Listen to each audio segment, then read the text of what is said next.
You're looking on Zillow.com or Redfin.com and admiring all these beautiful homes listed. You fall in love with these homes and you want to make an offer. But by the time you get with the realtor or try to go and look at that home is gone. In this video, I will be covering 7 reasons why it's bad to shop for a home online and 5 tips on how to prevent it.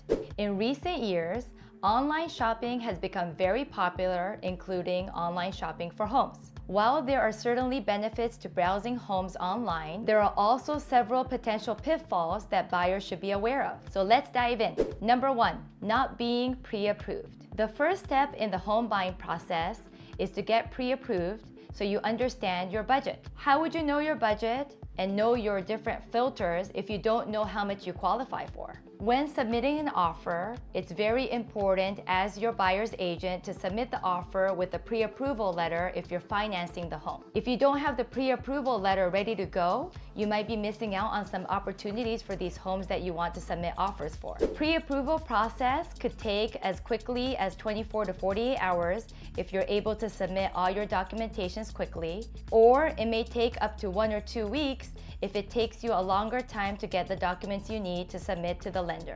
I highly recommend all my buyers to be pre-approved before we start the home buying process. Number 2, limited information.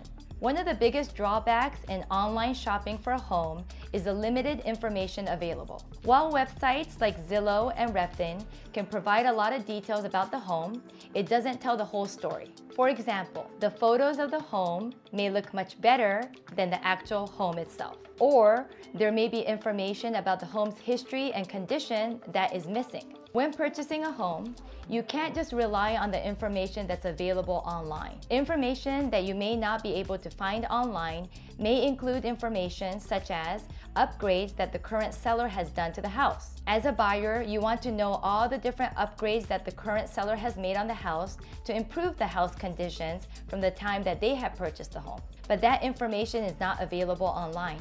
So how are you going to get that information? Number 3, low inventory and home is gone. Currently, we are experiencing low inventory and we have a lot of activity in the marketplace, which means that the information that's available online may not be as accurate in real time.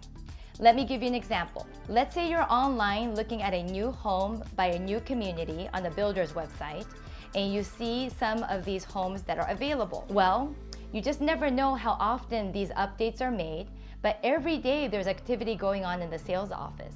So if you're not communicating with the sales rep at the sales office for that new build community, how would you know that the information online is accurate? I've had buyers reach out to me and they were very upset because they saw on the builder's website a specific home or a lot was available with a green dot, but when they reached out to the builder, it was already under contract and gone.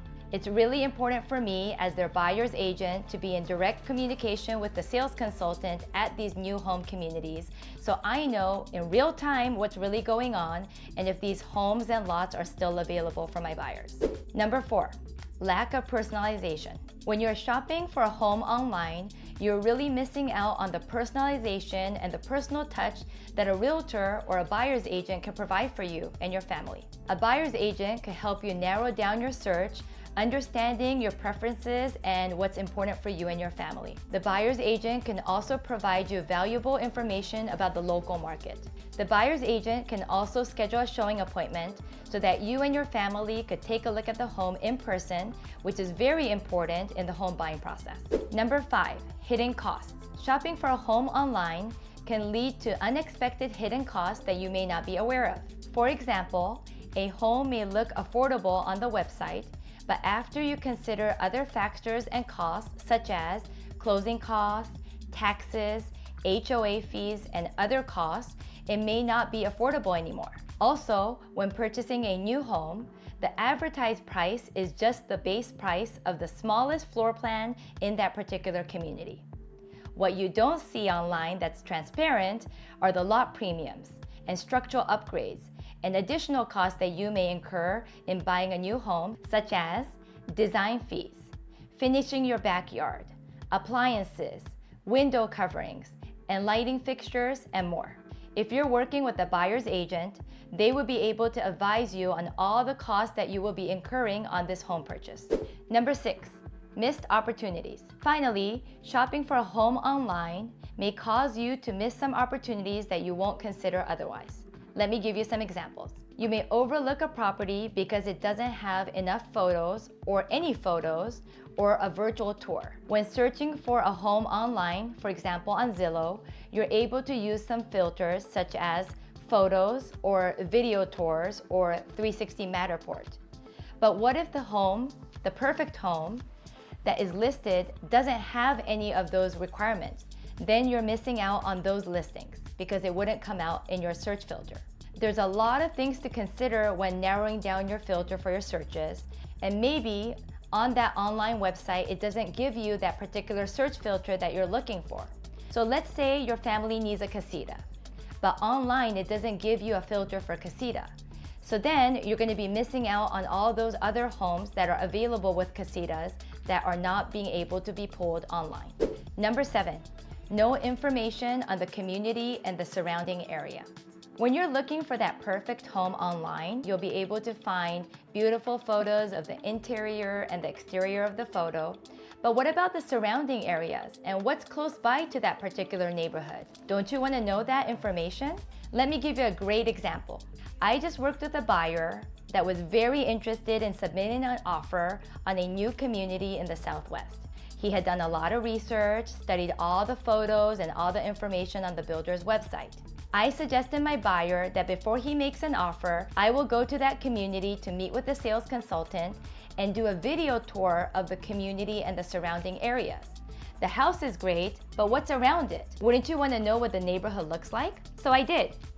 And in the video tour, my buyer was shocked to see that there were actually power lines right adjacent to that particular neighborhood. Now, did the website show that there were power lines adjacent to that neighborhood? Absolutely not. If it wasn't for me to take that initiative to do the video tour, he would not have known that, and he would have gone under contract for this new home. And when he was coming out here for a due diligence period, then maybe at that point he would have known that there were power lines right adjacent to that community. Now for my buyers, he had children, so power lines was a deal breaker for him. Wouldn't that be for you and your family if you're looking to relocate to a new community with a power line right by your community? So it's really important as your buyer's agent and for your realtors to go do a video tour of the neighborhood and the surrounding areas, just so that you're familiar with the areas. Wouldn't you want to know how far and where the closest freeway entrance is, or the nearest park is, especially if you have pets, or the closest grocery store, or the gym, or the Starbucks is from your particular neighborhood? You're not only buying a home, you're purchasing a lifestyle. And when you're purchasing a lifestyle, it's really, really important for me as your buyer's agent to really educate my buyers, the surrounding area and the neighborhood, because you want to make sure you buy the perfect home in the perfect neighborhood. Before we get into my 5 tips on how to prevent you getting your heart broken because the home you loved is no longer available, let me introduce myself to you. Konnichiwa, my name is Kaori Nagao, your global real estate advisor, helping you find your new home. Whether it's a home here in Las Vegas, Nevada, or anywhere else in the world, I'll be more than happy to help you in your home buying process. I really appreciate you watching my video. Thank you so much for engaging with me, and let's keep going. Tip number 1, get pre-approved. It's so important to understand your budget so you're not wasting time and looking at homes that you can't afford. Connect with a lender, whether that's a mortgage company or a financial institution, to understand your budget. If you need contacts, please let me know because I could connect you to one of my preferred lenders and they'll be able to get you pre-approved so we can start your home buying process. Number 2, hire a buyer's agent. Did you know that it costs you nothing to get representation? I always remind my buyers that there's no cost in getting representation for their home purchase process. Buyer's agents are compensated by the seller. By hiring a buyer's agent, they would be able to give you the best advice based on your family and your needs and help you with the whole process. If you're purchasing new construction homes, make sure you hire a buyer's agent that is knowledgeable and experienced in new home sales. Number 3, pocket listings. Did you know that there are actually listings that are not available on websites like Zillow and Redfin? At our brokerage at Las Vegas Sotheby's International Realty, we have what we call pocket listing or non-MLS listings. These are basically listings that we know of because we have a database and our clients that want to sell their home, but they don't want us to market it on the online platforms. If you hire a buyer's agent that has access to these pocket listings, these may be homes that are perfect for you and your family that you're able to make an offer on and not be in a competition with multiple offer situations. Number 4, video tours by your buyer's agent. As I mentioned before, it's very, very important for your buyer's agent not only to do a walkthrough video of that particular home that you're interested in making an offer, but to take videos of the surrounding areas and the neighborhood so you're well aware of what's around your perfect home. I work with a lot of buyers that are relocating here to Las Vegas and Henderson, and it's really important for me to educate them on the different neighborhoods and what you can expect in each of these neighborhoods. For example, if my buyers are considering buying a house in Southern Highlands Master Plan community, I want to make sure I educate them and let them know that there are 3 freeway entrances to Southern Highlands. I want to also educate them that there are 2 major shopping centers with retail and grocery and restaurants, and talk about the 7 parks that are easily accessible in this neighborhood. That's all important factors when deciding which neighborhood to move into. Wouldn't you agree? And number 5, how to win the offer. It's very important to me as your buyer's agent to communicate and ask a lot of questions to the listing agent so that we could structure the best offer to get accepted. When structuring the best offer, it's really important to understand the seller's motivations so you could craft the offer to make it as appealing as possible for the seller. In the event the seller needs leaseback, why don't you add that into the offer at no cost? Convenience goes a long way for the sellers, especially when they have to go through the hassle of moving. Wouldn't you think? Instead of submitting an offer blindsided, you want your buyer's agent to communicate with the listing agent so we know if we're competing with a multiple offer situation. If we are competing with the multiple offer situations, you really want to understand how you could craft that offer to make it as appealing as possible for the seller. And maybe it's not just about the money. Like I mentioned, it might just be about the convenience and the leaseback for the seller. Have you ever seen yourself doing this? Where you're shopping for a home online, you fall in love with it, but then it's now gone? Comment shopping online if you've ever done this. I'd love to hear from you. So there you have it. My take on 7 tips on why it's a bad idea to shop online for a home, and my 5 tips on preventing it. What did you all think? Let me know in the comment section what your biggest takeaway was. For me, it's really important for my buyers to do their homework, to get pre-approved first, and then to hire a buyer's agent that is going to represent them and advise them on their home buying process.